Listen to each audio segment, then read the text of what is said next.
dia, pessoal. Bom dia a todos vocês. Hoje é quarta-feira e nós estamos começando o nosso estudo de número 6. Retomando o nosso estudo, do livro A Gênese, do nosso professor Allan Kardec, no capítulo 1, Caracteres da Revelação Espírita. Exatamente, o estudo 6, nós vamos retomá-lo a partir do item 6, curiosamente, tá bom? Item 6. Continuando, ele diz: desde que se admita a solicitude de Deus para com as suas criaturas, por que não admitir que espíritos capazes, pela energia e superioridade de seus conhecimentos, de fazer avançar a humanidade, se encarnem pela vontade de Deus com o fim de ajudá-la a progredir num sentido determinado, que recebam uma missão como o embaixador a recebe de seu soberano? Então ele levanta aqui no 6 a questão: por que os espíritos superiores, espíritos altamente evoluídos, não podem reencarnar aqui como certamente missionários para nos estimular, para estimular o progresso, para estimular o avanço, Muito legal, Então ele fala: desde que se admita a solicitude de Deus para com as suas criaturas, por que não admitir que espíritos capazes, pela energia e superioridade de seus conhecimentos, de fazer avançar a humanidade, se encarnem pela vontade de Deus com o fim de ajudá-la a progredir num sentido determinado, que recebam uma missão como um embaixador a recebe de seu soberano?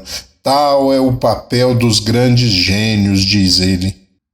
Que vêm eles fazer se não ensinar aos homens as verdades que estes ignoram, as quais permaneceriam ignoradas durante longos períodos, a fim de lhes dar um ponto de apoio por meio do qual possam progredir mais rapidamente?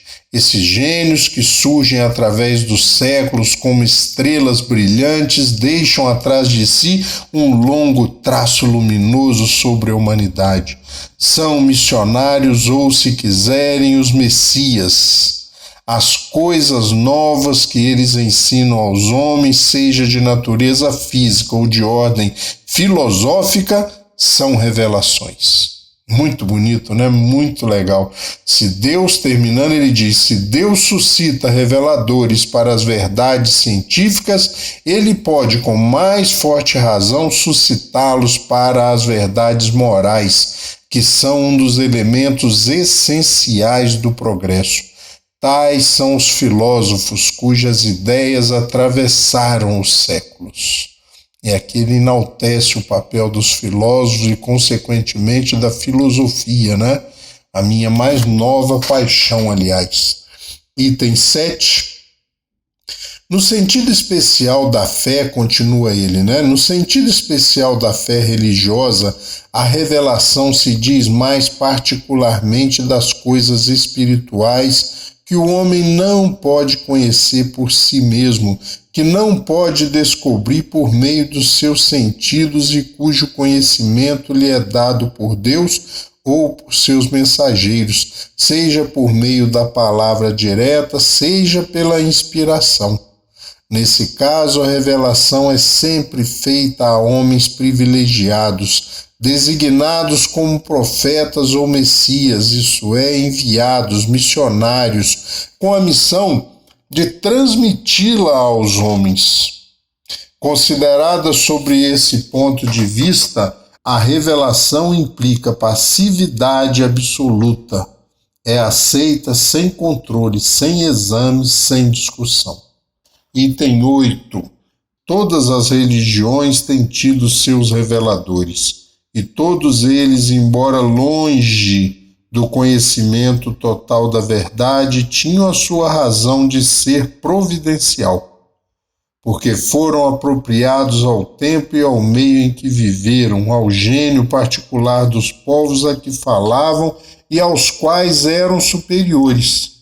Apesar dos erros de suas doutrinas, não deixaram de agitar os espíritos e, mesmo por isso, de semear os germes do progresso que mais tarde deviam alastrar-se, como se alastraram um dia ao sol do cristianismo.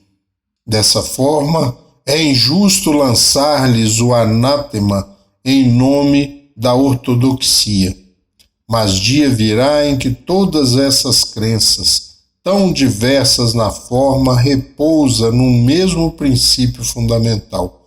Deus e a imortalidade da alma se fundirão numa grande e vasta unidade quando a razão triunfar sobre os preconceitos. Infelizmente, as religiões têm sido, de tempos em tempos, instrumentos de dominação.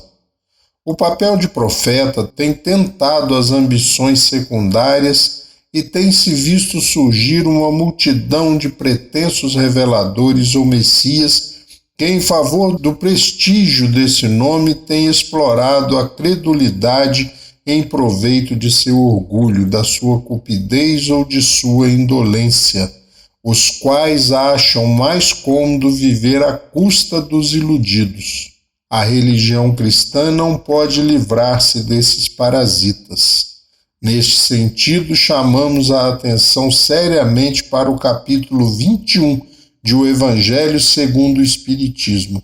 Haverá falsos cristos e falsos profetas. Vejam que Kardec aqui faz um apanhado e se detém um pouco mais nas revelações religiosas, né? Que ele diz que essas revelações religiosas implicam passividade absoluta, né? São aceitas sem controle, sem exame, sem discussão. Ele termina assim o item 7. Então ele começa o 8 ali dizendo que todas as religiões têm tido seus reveladores, e todos eles, embora longe do conhecimento total da verdade, tinham a sua razão de ser providencial. Então as revelações acontecem nos meios religiosos, mas um pouco nubladas, né, pelo ego,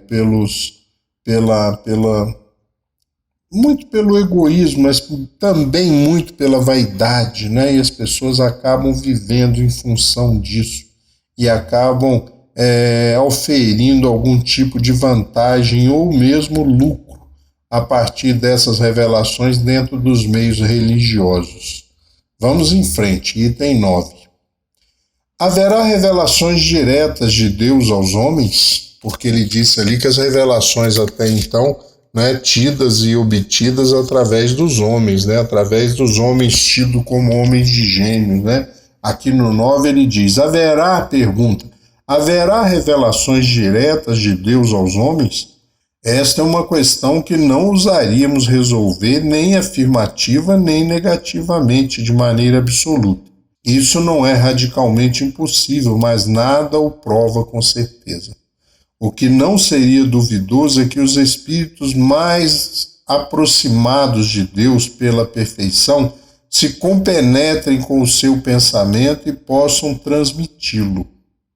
Quanto aos reveladores encarnados segundo a ordem hierárquica a qual pertencem e o grau de seu saber pessoal, eles podem aurir instruções em seus próprios conhecimentos ou recebê-las dos espíritos mais elevados e também dos mensageiros diretos de Deus. Estes, falando em nome de Deus, muitas vezes têm sido tomados como o próprio Deus. Estas espécies de comunicações nada têm de estranho para quem conhece os fenômenos espíritas e a maneira pela qual se estabelecem as relações entre os encarnados e os desencarnados. As instruções podem ser transmitidas por diversos meios, pela inspiração pura e simples, pela audição da palavra, pela apresentação visual dos espíritos instrutores nas visões e aparições, seja durante os sonhos, seja em vigília, como na Bíblia, no Evangelho e nos livros sagrados de todos os povos. Assim é rigorosamente certo dizer que a maior parte dos reveladores são médiuns inspirados, auditivos ou videntes. Entretanto, não se deve concluir daí que todos os médiuns sejam reveladores e muito menos intermediários direto da divindade, ou de seus mensageiros. Então Kardec deixa bem claro, né, o papel aqui. Ele diz que todos esses homens, né, de que todos esses reveladores são na realidade médiuns, né, inspirados, auditivos ou videntes. Mas, entretanto, não se deve concluir daí que todos os médiuns sejam reveladores. Não. Às vezes essa mediunidade se presta somente a coisas mais comezinhas, né? É como o atendimento socorrista, por exemplo, a espíritos sofredores. E muito menos intermediários diretos da divindade ou de seus mensageiros, porque esses médiuns muitas vezes podem estar a serviço de espíritos inferiores, de espíritos mistificadores, brincalhões, certo? Então a gente tem que tomar muito cuidado e não fechar todas as portas, sempre deixar uma possibilidade. Kardec diz aqui no começo, né, que ele não vai dizer, né, esta é uma questão, ele diz assim, haverá revelações diretas de Deus aos homens, e olha o que ele diz, esta é uma questão que não ousaríamos resolver nem afirmativa nem negativamente de maneira absoluta. Não vamos fechar a questão não, porque é possível, mas, né, sempre fica um mas para a gente seguir em frente. Vamos lá então para o 10. Ele diz assim para encerrar o nosso estudo de hoje. Somente os espíritos puros recebem a palavra de Deus com a missão de transmiti-la. Eu vou ler de novo. Somente os espíritos puros recebem a palavra de Deus com a missão de transmiti-la. Mas sabe-se que nem todos os espíritos estão próximos à perfeição e que dentre eles muitos se apresentam sobre falsas aparências. É o que fez São João dizer, não creias em todos os espíritos, mas vede antes se os espíritos são de Deus, tá bom? É possível, pois, haver revelações sérias e verdadeiras, continua Kardec, como as há apócrifas e mentirosas. O caráter essencial da revelação divina é o da eterna verdade. Toda revelação eivada de erros ou sujeita à modificação não pode emanar de Deus. É assim que a lei do Decálogo possui todos os caracteres de sua origem, ao passo que as outras leis mosaicas, essencialmente transitórias, muitas vezes em contradição com a lei do Sinai, são obra pessoal e política do legislador hebreu. Os costumes do povo, abrandando-se essas leis por si mesmas, caíram em desuso, enquanto que o Decálogo permanece como... Decálogo são os 10 mandamentos, tá, pessoal? Enquanto que o Decálogo permanece como farol da humanidade, até hoje, inclusive, né? O Cristo fez dele a base de seu edifício, ao passo que aboliu as outras leis. Se elas tivessem sido obra de Deus, ele teria evitado tocá-las. O Cristo e Moisés foram os 2 grandes reveladores que mudaram a face do mundo, e aí está a prova de sua missão divina. Uma obra puramente humana não teria tal poder. Chegamos assim ao final do item 10, né? Vejam que esses caracteres da revelação espírita são muito importantes para que nós compreendamos, né, o que é revelação divina, o que é uma verdadeira revelação, o que é uma pretensa, né, uma pretensa revelação, uma revelação falsa. Então, a gente aqui vai se preparar, por isso Kardec nos chamou a atenção para a importância desse capítulo 1, Caracteres da Revelação Espírita.